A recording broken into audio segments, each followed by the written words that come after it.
Hello students. So now let us discuss about the series combination of the cells and the cells being identical here. Identical cells वो होती हैं जिनकी EMF और internal resistances same होते हैं, exactly identical. हमने last lecture के अंदर नॉन आइडेंटिकल सेल्स के सीरीज और पैरेलल कॉम्बिनेशन डिस्कस किए थे।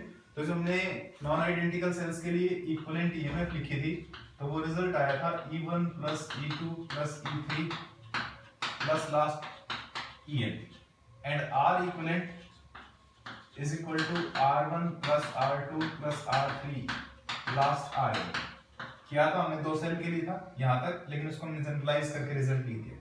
अब हम बात करना चाहते हैं कि अगर हमने n सेल्स जो कि आइडेंटिकल है, मींस ईएमएफ और इंटर रेजिस्टेंस सेम है, इस सेल की ईएमएफ की इंटर रेजिस्टेंस R, दूसरी सेल, तीसरी सेल, चौथी सेल, पांचवी सेल, nth सेल, और उन n सेल्स को हमने सीरीज में कनेक्ट कर दिया। मींस एक सेल का नेगेटिव दूसरे के पॉजिटिव से, एक सेल का नेगेटिव दूसरे के पॉजिटिव से, कोई भी सेल में फिलहाल बैक टू बैक नहीं कनेक्ट किया हमने, और उनके इंटर रेजिस्टेंसेस ये। तो जब हम देखते हैं कि n सेल्स को हम सीरीज में कनेक्ट करते थे, इक्विवेलेंट ईएमएफ का फार्मूला ही होता है, इंटर रेजिस्टेंस का ही होता है। तो इसका मतलब इनकी इक्विवेलेंट ईएमएफ इफेक्टिव ईएमएफ निकाल लीजिए और इनका इंटरनल रेजिस्टेंस इफेक्टिव। वो इंटरनल रेजिस्टेंस जो इफेक्टिव रेजिस्टेंस आएगा वो इसके साथ लोड रेजिस्टेंस के साथ सीरीज में होगा और वो नेट करंट I ड्रा करेंगे। हम वो देखना चाहते हैं ये करंट I किस फैक्टर पे डिपेंड कर रहा है और ये करंट मैक्सिमम कब होगा और मिनिमम कब होगा, ये चीज हम देखना चाह रहे हैं। तो अगर हम कहते हैं कि आइडेंटिकल सेल्स के लिए बात कर लें तो आप इस रिजल्ट को अप्लाई कर दे फॉर n आइडेंटिकल सेल्स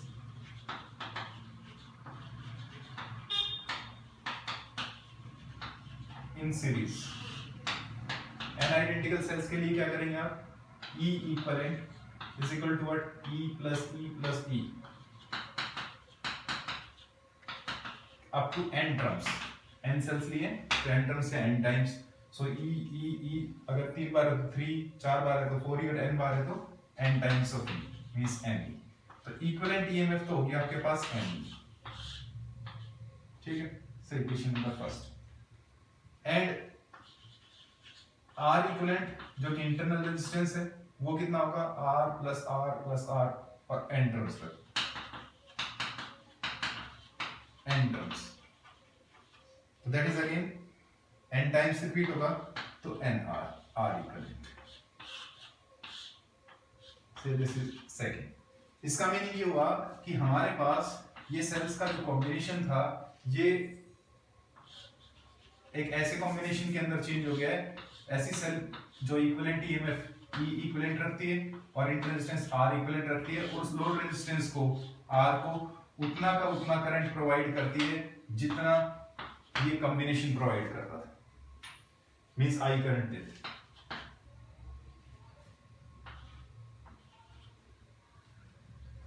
तो अब आप एक बात ध्यान रखिए कि ये जो इंटरनल रेजिस्टेंस है यहां शो करने की बजाय अगर यहां भी शो कर दे तो भी कोई बड़ी बात नहीं है। तो ये R इक्विवेलेंट है, फिर यहां नहीं दिखाएंगे, तो R इक्विवेलेंट और ये रेजिस्टेंस दोनों इस सेल्स को रेजिस्टेंस प्रोवाइड कर रहे हैं, क्योंकि ये जो इंटरनल रेजिस्टेंस होता था, हमने लास्ट लेक्चर में भी डिस्कस किया था, इस लोड रेजिस्टेंस के साथ पैरेलल में होता था। सो effective resistance, so effective resistance R effective that will be load resistance plus जो net internal resistance है, means load resistance plus आपका जो internal resistance है means R internal आया था and that is R equivalent, और R equivalent कितना था बताइए second equation से, that is NR, तो R plus NR ये आपका effective resistance थर्ड। और अब आपको पता है कि करंट निकालना तो effective EMF divided effective resistance। Now I is equal to effective EMF divided by effective resistance. This implies that I is equal to what is effective EMF? That is n times of E, and effective resistance is R plus NR. So that is NE divided by R plus NR. ये result आपको याद रखना, ये आपका main result आया। That is equation number 4। अब यहाँ पे हमारे पास दो टर्म, एक तो लोड रेजिस्टेंस और एक इंटरनल रेजिस्टेंस। अब यहाँ दो केस अराइज करते हैं। Case first,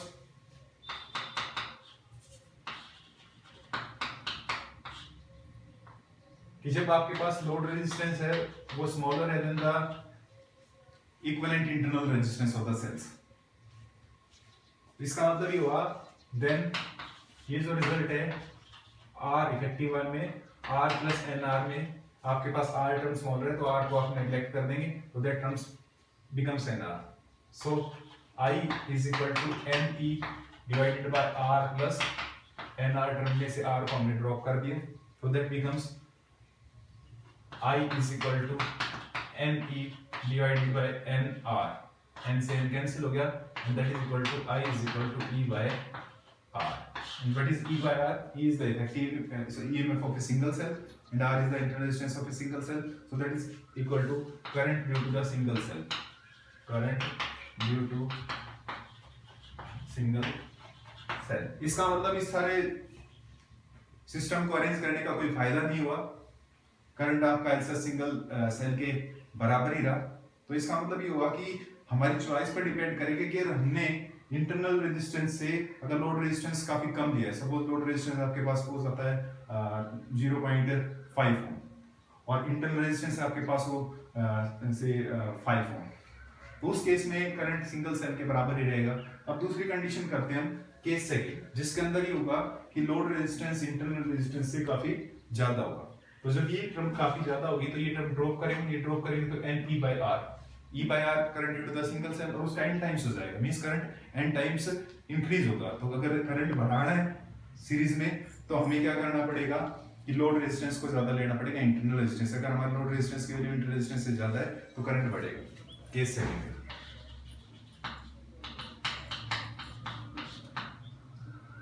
if load resistance is much smaller than greater than nr then R plus NR term में से NR टर्म को ड्रॉप कर दें।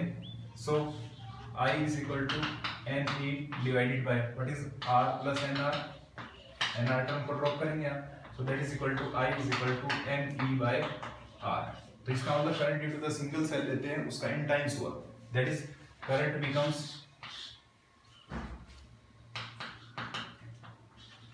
becomes n times then current from single cell, current run from single cell। एक cell का जो current था उससे n टाइम्स होगा, 10 सेल होगी तो 10 गुना होगा, 5 सेल होगी तो 5 गुना होगा, 50 सेल होगी तो 50 गुना। तो इसका मतलब यहाँ पे करंट बढ़ा।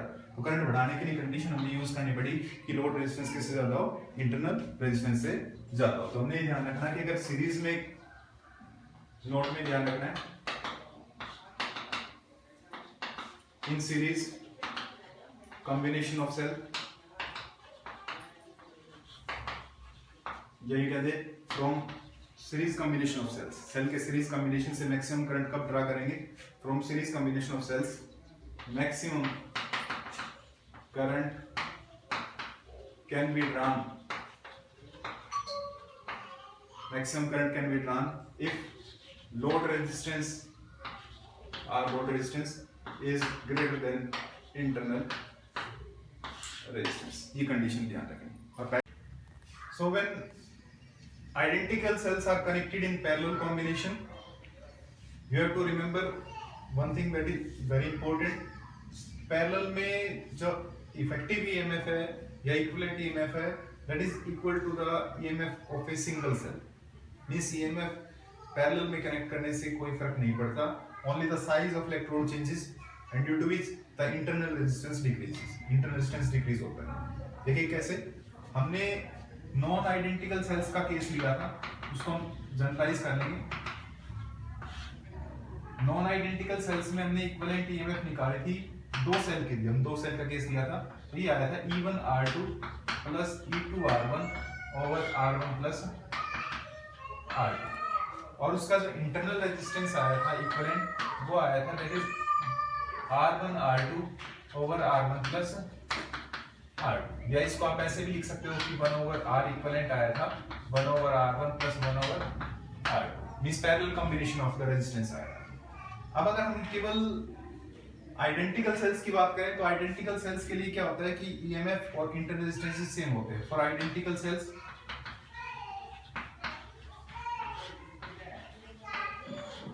तो आइडेंटिकल सेल्स का होगा इक्विवेलेंट ईएमएफ भी सेम, इसे ई मान लिया, और इंटरनल रेजिस्टेंस भी same, and R1 is equal to R2 equal to RC। हम यहाँ पे m सेल्स पैरेलल में क्रिएट करें, first cell, second cell, third cell, each of equivalent EMF E and resistance R, ER, ER, ER, और ये suppose first, second, third, fourth और से there is mth cell, m cells को हमने parallel में connect कर लिया। तो पहले हम दो सेल का रिजल्ट लिख लेते हैं, फिर उसको जनरलाइज करके m सेल के लिए कर लेंगे। तो अगर हम इस रिजल्ट को पुट करते हैं यहाँ पे इस रिजल्ट में, सो देन इक्विवेलेंट ईएमएफ ये आएगा ER plus ER over R plus R, क्योंकि E1 भी E है और E2 भी E है, R1 और R2 दोनों ही R, तो ER plus ER that is 2ER और divided by R plus R 2R, 2R से 2R कैंसिल। सो इसका मतलब ये हुआ कि अगर हमने दो सेल्स पैरेलल में कनेक्ट करी तो भी ईएमएफ ई ही रहेगी, तीन सेल कनेक्ट करेंगे तो भी ई ही रहेगी, और एन सेल कनेक्ट करेंगे तो भी ई ही रहेगी, और एम करेंगे तो ई रहेगी, मींस पैरेलल में ईएमएफ सेम रहेगी। इसका मतलब ये हुआ equivalent EMF is E, but internal resistance कितना हुआ आर इक्विवेलेंट, इस फार्मूले में भी अगर रखें तो R into R over R plus R that is 2R, तो एक ही कट जाएगा, दैट इज R बाय 2, और ये पैरेलल में फार्मूला लिखते थे RP is equal to R by N का फार्मूला, दो सेल लिए थे, दो रेजिस्टेंस लिए थे तो बाय 2, तीन रेजिस्टेंस लिए तो बाय 3, R बाय 3 और N लिए तो R बाय। तो इसका मतलब ये हुआ कि पैरेलल कॉम्बिनेशंस में सेल की इफेक्टिव ईएमएफ सेम रहेगी ड्यू टू सिंगल सेल की जो ईएमएफ थी उसके बराबर ही रहेगी, ईएमएफ पे कोई फर्क नहीं पड़ेगा। तो आप ये ध्यान रखना है, in parallel combination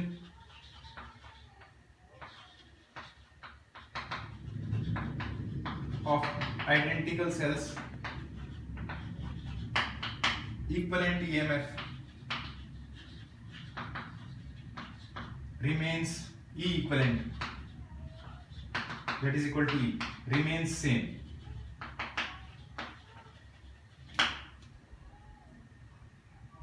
as only size of electrode increases,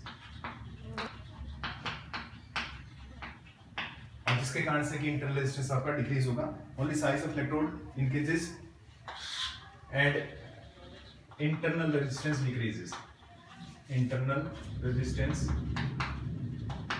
decreases. कितना डिक्रीज हो जाएगा, that is R equivalent is equal to, दो सेल है तो R by 2, तीन सेल है तो R by 3, और m सेल है तो that is R by n। हम इस बात से कंक्लूड कर सकते हैं, अगर हम ऐसे ही m सेल्स को अगर लेते हैं तो m सेल्स के लिए भी इफेक्टिव ईएमएफ कितनी रहती, E रहती, और इंटर रेजिस्टेंस कितना हो जाता, R by m।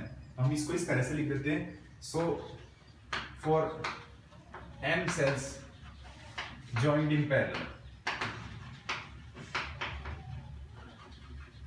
m cells को आपने पैरेलल में ज्वाइन कर दिया तो then equivalent EMF that is E, ये तो E के बराबर ही रहेगा, एंड R इक्विवेलेंट जो इंटरनल रेजिस्टेंस इक्विवेलेंट है that is R by n।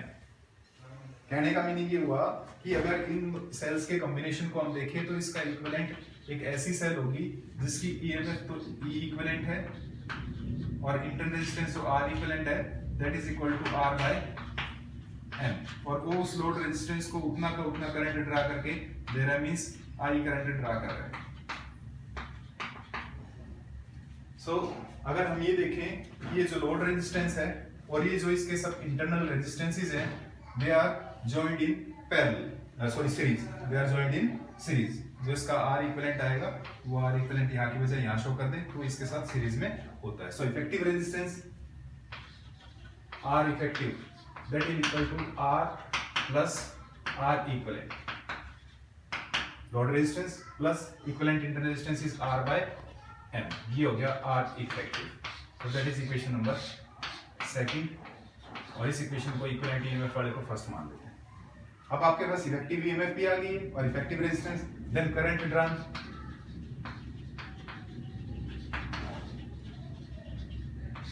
I is equal to what, effective EMF divided by effective resistance, जो हम क्लास से भी आप लिखते थे। So I is equal to, बताइए क्या होगा, effective EMF is what, that is E, कोई चेंज नहीं होगा, इंटर रेजिस्टेंस डिक्रीज होगा और वो लोड रेजिस्टेंस के साथ मिलकर के R plus R by M. अभी यहाँ इसको एलसीएम ले लेते हैं, एलसीएम लेंगे तो एम एलसीएम आएगा और ये हो जाएगा एम आर प्लस आर, तो that is E by that is M R, M LCM आ गया तो M R plus small R और ये एम पलट करके ऊपर चला जाएगा, so that is equal to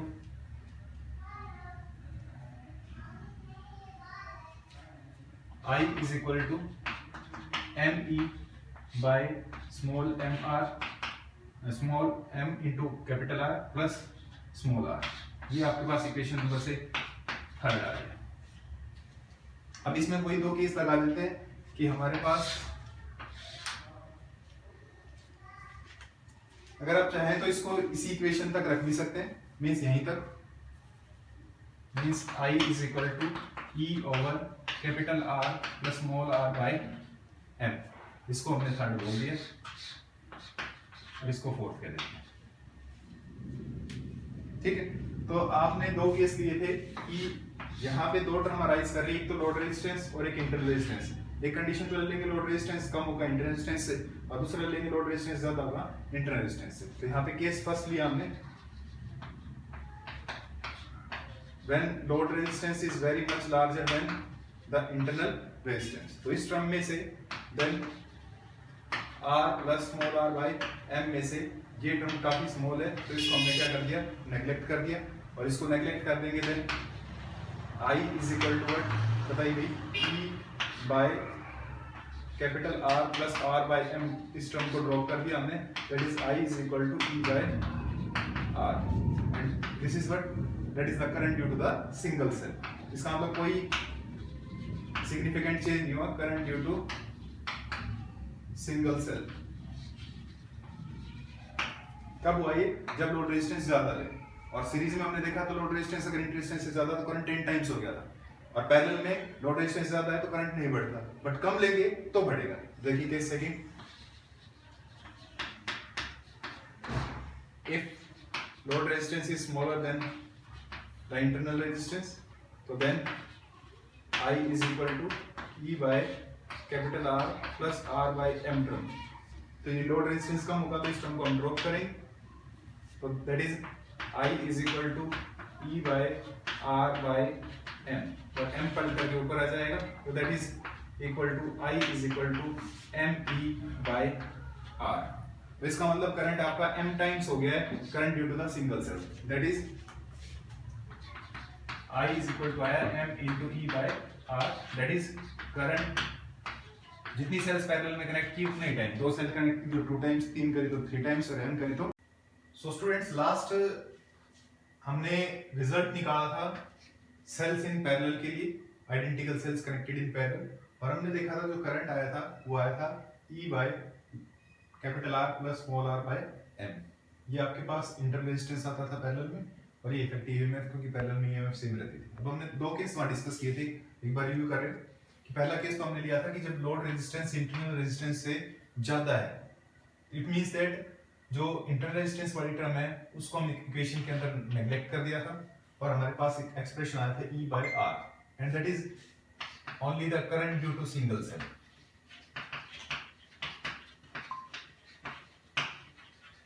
second case हमने क्या था कि अगर लोड रेजिस्टेंस इंटरनल रेजिस्टेंस के कंपैरेटिवली काफी स्मॉल हो तो उसमें हम लोड रेजिस्टेंस की टर्म को नेग्लेक्ट कर देंगे, तो आपके पास ये एक्सप्रेशन आया था E by small r by m, और m पलट करके ऊपर चला गया था तो me by r, और E by r जो टर्म है that is the current due to the single cell, और उसका m टाइम्स आपके पास करंट आ गया था।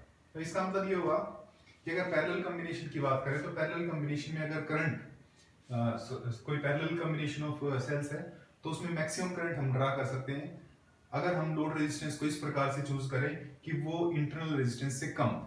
अगर लोड रेजिस्टेंस इंटरनल रेजिस्टेंस से ज्यादा है तो सेल्स अगर सीरीज में कनेक्ट कर रखी है तब तो मैक्सिमम करंट ऑब्टेन हो सकता है, तो वो हमने पहला केस डिस्कस किया था। तो सेकंड केस सेल्स पैरेलल में तो उसमें करंट को अगर एम्पलीफाई करवाना है, मतलब लार्जर लेना है, तो उसके लिए जो लोड रेजिस्टेंस है वो इंटर रेजिस्टेंस से हम कम चूज करेंगे।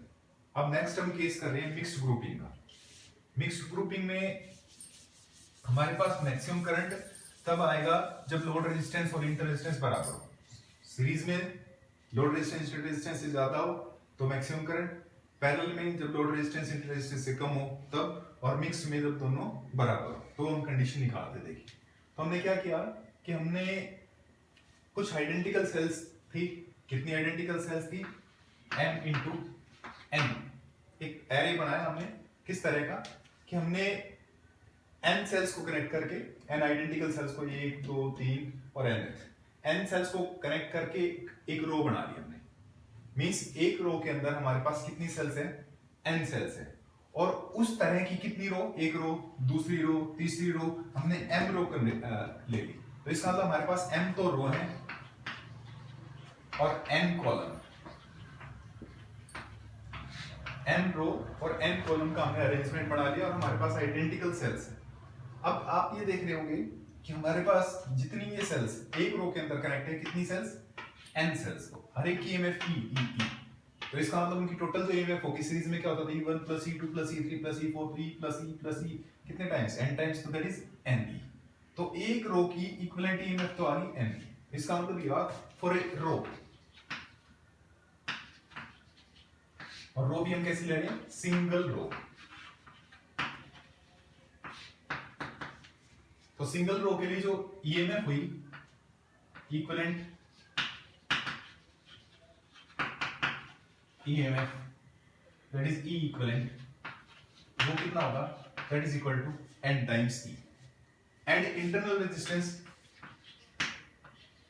R इंटरनल, वो कितना होगा भाई, आपके पास ये सीरीज में ही कनेक्ट होंगे तो R plus R plus R plus R plus R, कितने times, n times, that is NR। इसका मतलब ये हुआ कि हमारे पास इक्विवेलेंट ईएमएफ NE की और इंटरनल रेजिस्टेंस NR की, ये एक बड़ी सेल बन गई। इस तरह की हमारे पास काफी सारी सेल्स होंगी। मींस ये सेल बन गई आपके पास एक सेल NE ईएमएफ और इंटरनल रेजिस्टेंस कितना, NR। दूसरी इस रो के लिए आ जाएगी, वो भी NE की और इंटरनल रेजिस्टेंस NR की। तीसरी भी इस तरह से, तो हमारे पास ये दूसरी सेल आ गई,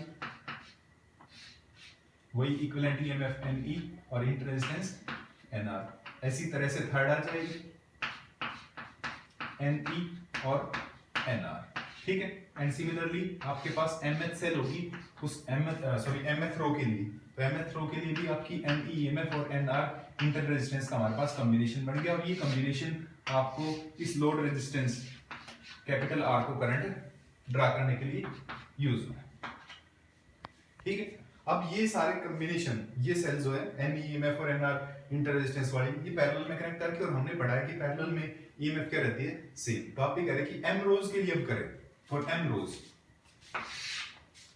फॉर m सच रोज, तो इन सभी m रोज की जो इक्विवेलेंट EMF आएगी, वो इक्विवेलेंट EMF कितनी होगी, से बड़ा E लिख देता हूं मैं, E इक्विवेलेंट कितनी होगी, दैट इज पैरेलल में EMF क्या रहती है, सेम, हमने पढ़ा था। तो सब किया नहीं क्योंकि साइज ऑफ इलेक्ट्रोड चेंज हो रहा है और इंटर रेजिस्टेंस डिक्रीज होगा, और इंटरनल रेजिस्टेंस कितना होगा, एंड R इक्विवेलेंट। बताइए कि कैसे निकालेंगे हम, ये किसके अंदर कनेक्ट होंगे, पैरेलल के अंदर, और पैरेलल में हम कैसे निकालते थे, 1/R is equal to 1/R1। R1 कितना, NR plus 1/R2 that is also NR। तीसरा 1/NR, और कितनी बार है, दैट इज ये जो हमने कितनी सेल्स, कितनी रोज लिए, first row, second row, third row, and that is mth row. तो इसका मतलब that is for m terms. तो m टर्म्स के लिए कितना हो जाएगा, दैट इज m/NR। ये आपके पास 1/R इक्विवेलेंट, तो इसका मतलब यहाँ से R इक्विवेलेंट की वैल्यू आएगी, दैट इज NR/M। ये आपका इफेक्टिव इंटरनल रेजिस्टेंस हुआ, इंटरनल रेजिस्टेंस इक्विवेलेंट। और ये जो इंटरनल रेजिस्टेंस इस सब सेल का आएगा, मींस कितनी, EMF बताइए कितनी, E इक्विवेलेंट, और E इक्विवेलेंट कितना, NE, और इंटरनल रेजिस्टेंस कितना, R इक्विवेलेंट NR/M। ये इस लोड रेजिस्टेंस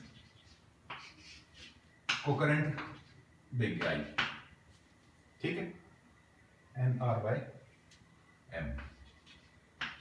और ये जो इंटरनल रेजिस्टेंस होता है सेल का, ये किसके साथ, इस लोड रेजिस्टेंस के साथ सीरीज में होता है। सो इफेक्टिव रेजिस्टेंस कितना होगा, सो इफेक्टिव रेजिस्टेंस बताइए, that will be the load resistance plus internal resistance R equivalent, means R effective आपके पास आया capital R plus R equivalent कितना है भाई, एन आर बाई एम। तो हमने इस क्वेश्चन को से फर्स्ट कह दिया, इसको कह दिया हमने से सेकंड और इसको कह दिया थर्ड। अब हमने करंट निकालना है और वो मैक्सिमम करंट किस कंडीशन के लिए आएगा वो निकालना। So now I is equal to what, कितना होता है बताइए, E effective over R effective. So E effective तो कितनी हुई भाई, that is n times of E first से, और आर इफेक्टिव कितना है, that is capital R plus N R by M, that is fourth equation. ठीक है, और इसको हम एलसीएम ले लेते हैं। तो एलसीएम लेने के बाद हमारा रिजल्ट बनेगा I is equal to N के ऊपर ये that is capital R plus N R by M. तो एलसीएम लेंगे तो एम आर हो जाएगा, तो ये आपके पास हो गया M R plus N R divided by M and that is N. ठीक है, और ये टर्म ऊपर डिवीजन के थी पलट के चली जाएगी ऊपर। सो आई आपके पास आ जाएगा that is M N E, N पहले ही था, एम और ऊपर चला गया तो M N E over small R plus N R. This is the expression for the current and that is set is equation number 5। अब हम ये चाहते हैं कि ये करंट मैक्सिमम से मैक्सिमम, मैक्सिमम से मैक्सिमम, और इस करंट को मैक्सिमम होने के लिए ये वाली टर्म कैसी होनी चाहिए, लीस्ट से लीस्ट। ठीक है, तो अब वो कंडीशन निकालते हैं। तो मैं इसको रब कर देता हूँ, इधर देख लेते हैं।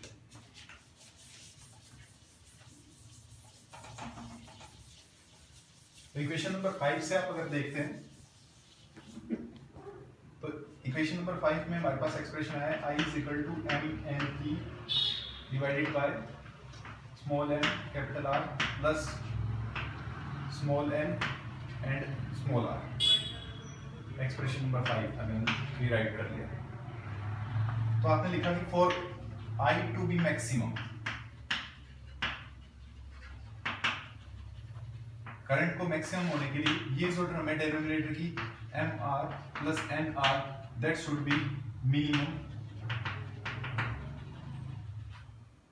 मिनिमम का मतलब से identically zero means tends to zero, least से least value means minimum means least. तो इसके लिए हम क्या करते हैं, देखिए एक छोटा सा मैथमेटिक्स है, ध्यान रखना। एक हम परफेक्ट स्क्वायर बना रहे हैं, देखो कैसे लिखा मैंने, ये मैं इसको ए स्क्वायर लिखना चाहता हूँ, इसको बी स्क्वायर, तो इसके लिए मैंने इसको अंडर रूट में लिख दिया अभी। ठीक है, और इसका स्क्वायर भी कर दिया, ऐसे ही इसको कर दिया, सॉरी ये था,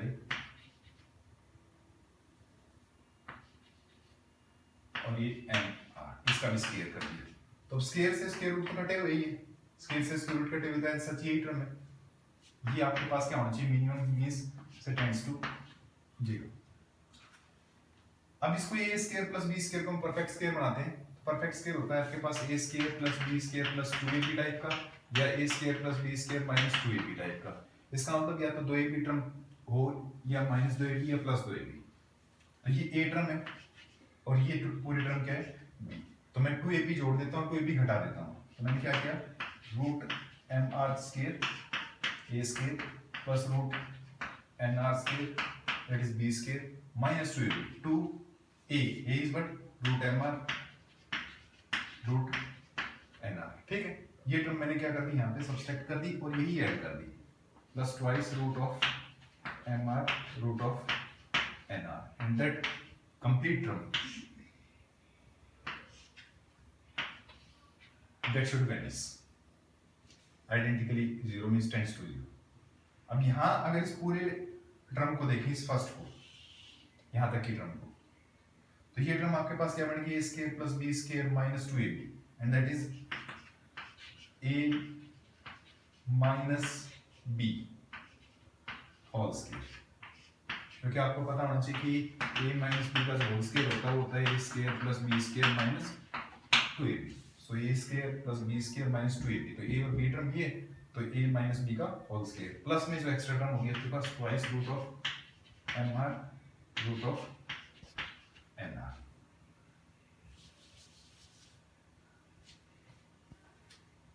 ठीक है, ये टर्म आपके पास क्या होनी चाहिए, मिनिमम और टेंड्स टू जीरो। तो ये टर्म मिनिमम तब होगी जब आपके पास ये टर्म क्या हो, वैनिश करे।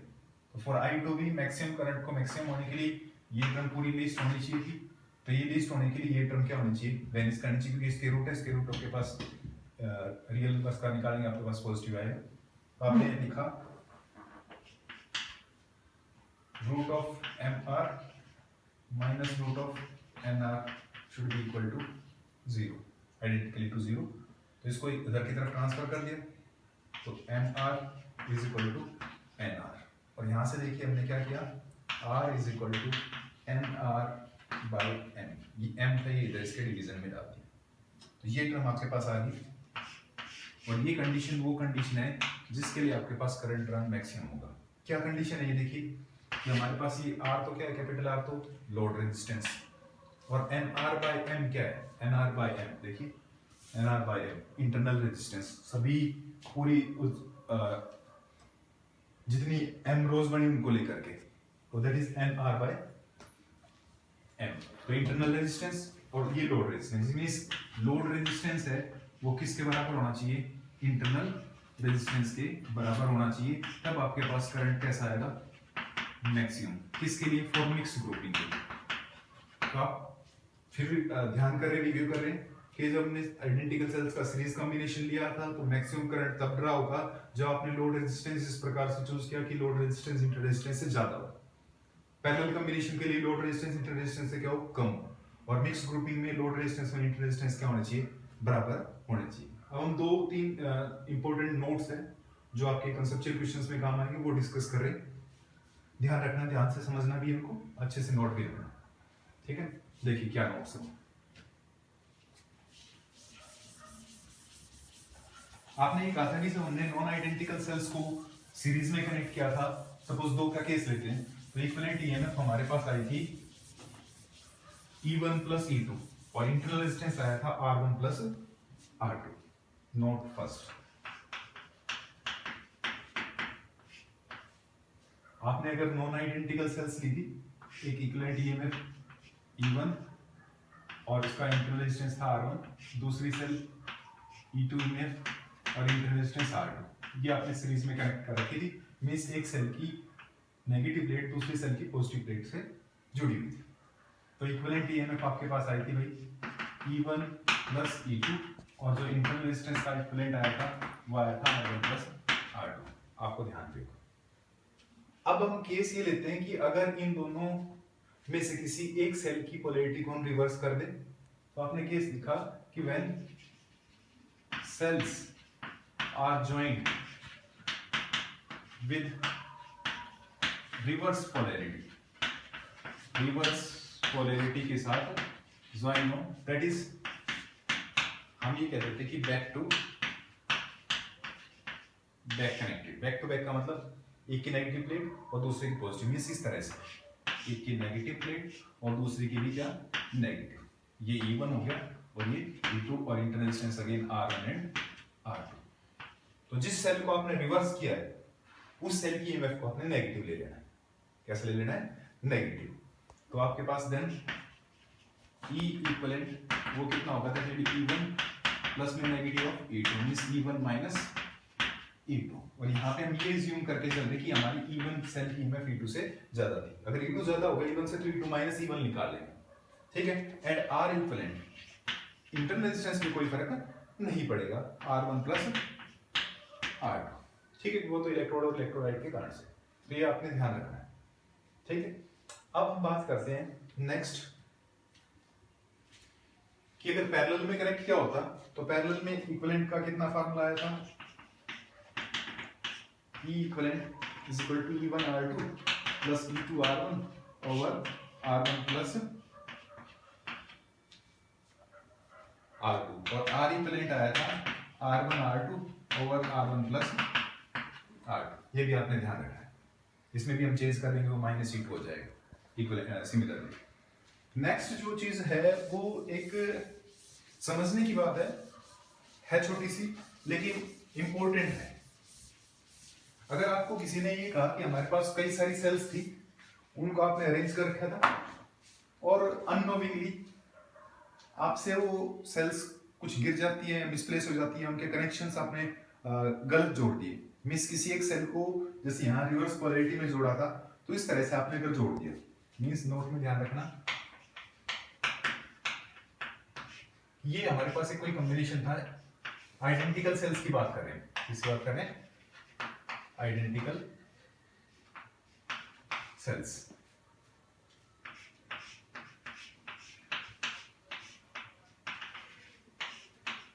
इनकी सबकी इक्विवेलेंट ईएमएफ तो जो थी ई थी और इंटर रेजिस्टेंस से आर। ठीक, अगर ये बिल्कुल सेम सीरीज के अंदर इस तरह से कि एक प्लेट की नेगेटिव दूसरे की पॉजिटिव, एक प्लेट की नेगेटिव दूसरे से पॉजिटिव जुड़ा हुआ, तो आपके पास इक्विवेलेंट ईएमएफ आती थी भाई कितनी, that is n times of E, and internal resistance आता था जो इक्विवेलेंट वो कितना था, दैट इज nr। ठीक, अभी तक कोई प्रॉब्लम नहीं। अब क्या हुआ कि बाय एनी मिस्टेक आपने किसी एक सेल को रिवर्स ऑर्डर में करेक्ट कर दिया। सपोज हम यहां ले लेते हैं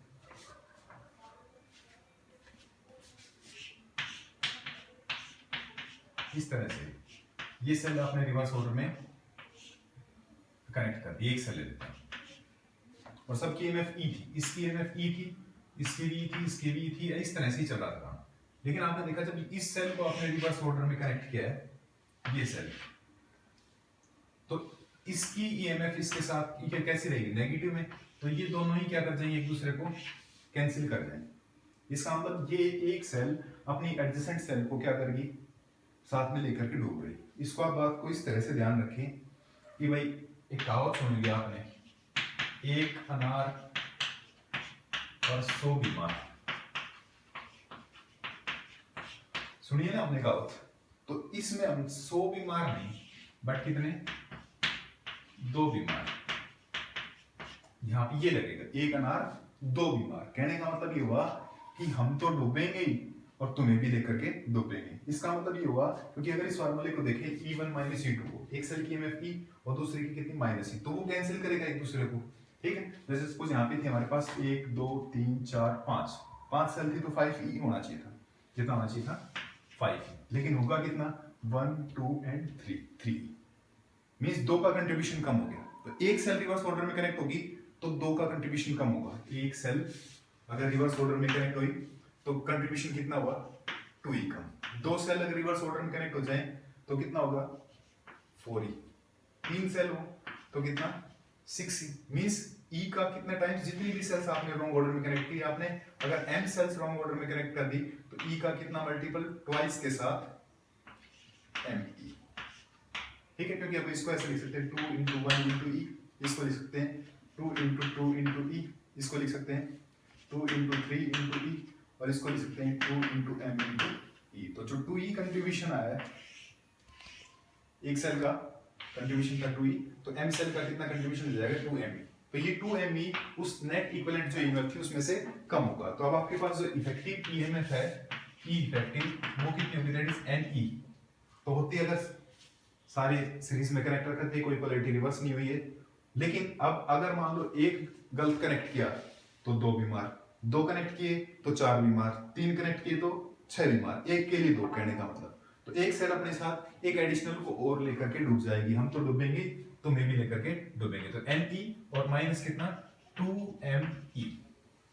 ठीक है, मींस इसको आप इस तरह से लिख सकते हैं, अगर हम कॉमन ले लें Me तो दैट इज E कॉमन ले लेते हैं तो n माइनस 2m और इंटू E, ये E इफेक्टिव होगा। ये इफेक्टिव ईएमएफ। इंटरनल रेजिस्टेंस सबका रहेगा, R सबका रहेगा, तो इंटरनल रेजिस्टेंस इफेक्टिव हो गया आपके पास, that is NR। So current run आपके पास